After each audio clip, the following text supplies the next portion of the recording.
Hi, my name's Byron Hagan, auditioning for your consideration for the role of Keith in Awful People Pray.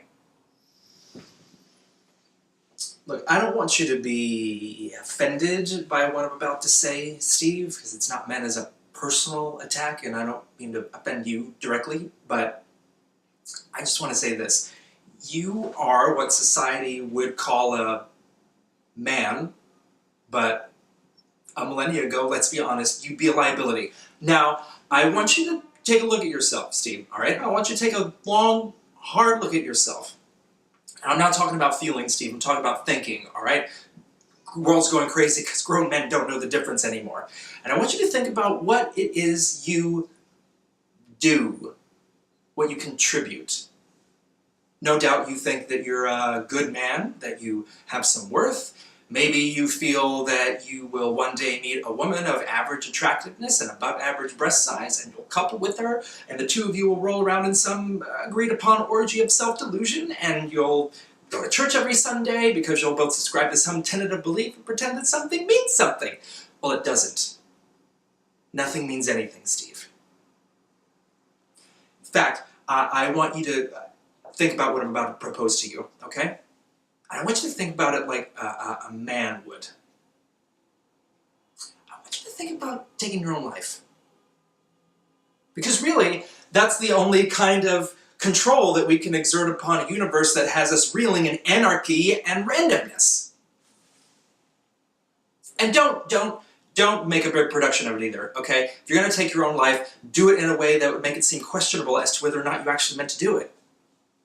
Do it with built-in plausible deniability. That way your mom can tell everyone that it was some sort of accident or a mishap, but for all that is good and right and true in this world, Steve, do it! She would make this little sound when I entered her. This little murmur of something like surprise, fear, pleasure, pain. I don't know exactly what it was, but it was the most astoundingly erotic thing. And then she would cry. She would just sob like a little child. I have no idea why she cried, and I don't think she did either, or if she did, she didn't think it was any of my business. Once we were done making love, she wouldn't look at me. She would hold on to me, but not look at me. And then when she eventually did look at me, it was like she was trying to remember who I was. Like I was the stranger. That scared the shit out of me. I just wanted to get away from her. I guess that it was guilt. It was like I had violated her somehow, like I had done something to her. I mean, she'd be sitting there naked on the bed with her head in her knees and her arms around her legs, looking so hopeless and lost, like someone had done something so terrible to her that nothing in the world could make it right again. And then the lust would come back up in me, and I would start kissing her hair and her back and her thighs.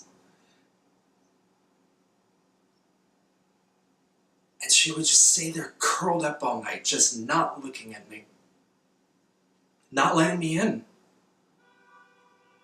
Not letting me in. She never let